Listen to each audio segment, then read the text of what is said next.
Hey guys, it's Dove Cameron here, and today I am going to take you along for a typical day in my life on the weekend, quarantine edition. So usually when I wake up, I wish I could say I was one of those people that had a set routine or a set schedule, or was I wake up and I chug a bunch of water and I hit the gym and whatever. I think most of the time I just kind of remember what I'm supposed to do throughout the day as I go. But I have been trying to drink more water. I actually get really weird about my water because I like to keep track of how much I'm drinking. So if I have a big bottle of water and Thomas is like, can I have some? I'm always like, no, because I need to know how much I'm drinking throughout the day. Is that really anal? Yes. But I'll drink a bunch of water before I have any food. I think that's what you're supposed to do. It slowly wakes up your system. I've also been trying to wait to have coffee. Those of you who know me know I'm a massive coffee person. I was really overdoing the caffeine. So I try to wait until my body kind of naturally wakes itself up, and then I will make some coffee. So Thomas already made this because I didn't tell him that I was gonna feature this movie on camera, so I can't remake it for you guys. But what is in it? Blueberries, bananas, spinach, protein powder, ice, almond milk, and then a couple scoops of collagen. Mostly yeah, it's good for your hair, your skin, your nails, but I have this really weird thing where I'm really terrified to have joint issues. I don't know why that is. And then we've most recently been using this Bulletproof Brain Octane C8 MCT oil, which is supposed to be really good for your brain, but it's really tasty, and it's a nice way to get fruits, veggies, vitamins and all that at the very top of your day on an empty stomach. That's when things are absorbed the best.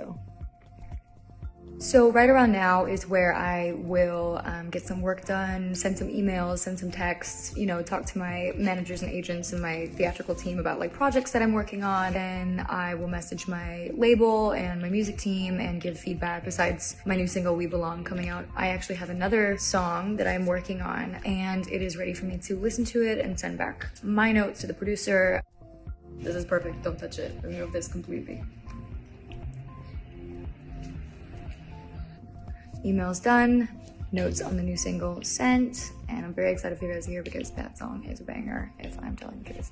Obviously, I wouldn't normally be wearing a full face of makeup while I do this, but today is Sunday. It's usually my day off that I only tend to work out 5 or 6 days a week, especially in quarantine. I probably work out 4 days a week. So this is more a supplemented workout that I might do when I'm on the road, when I'm traveling. This is a bike that I got, I think, from Amazon. I literally got the most basic, simple one that I could find. But you will see that it does have a lovely desk attached to it, which I get made fun of for endlessly by my family and my boyfriend. So I got these really funny little ankle weights during quarantine, and they've been my best friend for booty and leg work. So usually I will start with some squats, and then I'll go into some donkey kicks and things like that.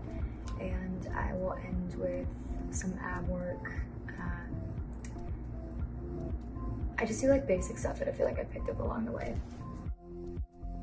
So a big part of my quarantine and my days and my life in general is my music.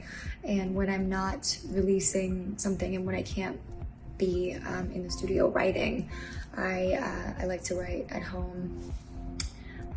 And before that, I always make sure to warm up. I try to warm up every day. I'm not as disciplined as I would like to be.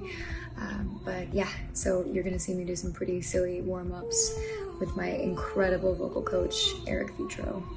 Hot tip for singers, it is actually a lot better for you to sing after you've been working out because it warms up your vocal cords as the rest of your body heats up.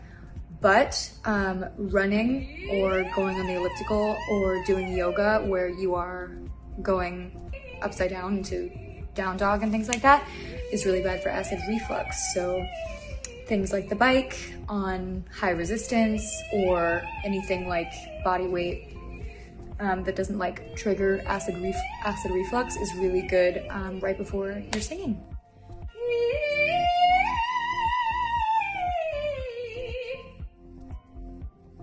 So now that I'm sufficiently warmed up, I am going to write a little bit.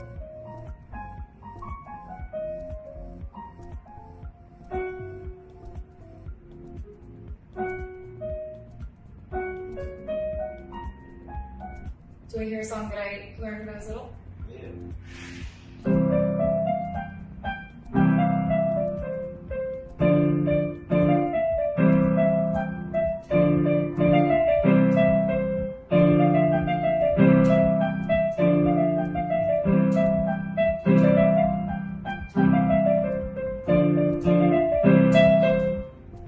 Dope. This is my cat Peanut Butter. Oh, she sometimes likes to come up and write. You mostly bring the melody, don't you? You mostly bring the melody and I bring the lyrics. So since it happens to be Sunday, it is actually our day to go for our essential grocery run. And after that, we actually stopped by our favorite local donut spot called Donut Hut in Burbank, California. This place is open 24/7. It's locally owned. It's incredible. Support your local eateries right now and wear your masks. So our dinner just got here. We're just sitting down to have a bunch of food, all from local restaurants. Very exciting. So I'm just now getting to bed. It's pretty late, which is very typical for me. When I'm gonna go to bed, I'll usually have some tea, which I have right over there, and I will have some magnesium, which is really good for your body, your heart, your mind, the whole situation, and I will read.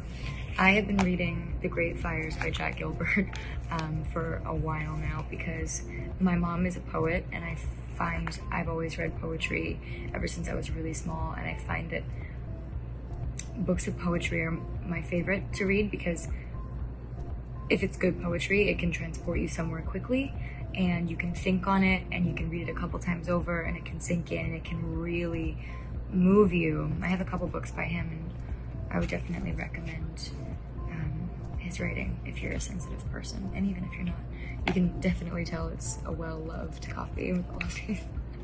I earmark everything. Next up on my reading list is Women Don't Owe You Pretty by Florence Given. Florence is an absolute powerhouse. I just ordered this in the mail and I'm very excited about it. Big fan. After that, I am hoping to dive into How to Stop Acting by Harold Guskin, which is a highly recommended book for actors. I'll tell you how it goes. After that, I'm hoping to dive into Trans Like Me by C.N. Lester, Conversations for All of Us, an indispensable insider's guide. I'm really excited about this one. And then after that, being highly ambitious, I just ordered This Will Be My Undoing by Morgan Jergens. Living at the intersection of Black, female, and feminist in a white America. I am going to bed. Thank you guys so much for hanging out with me all day. I love you. Take care of yourselves and the people that you love. Don't forget to check out my new single, We Belong, and wear your masks. See you next time.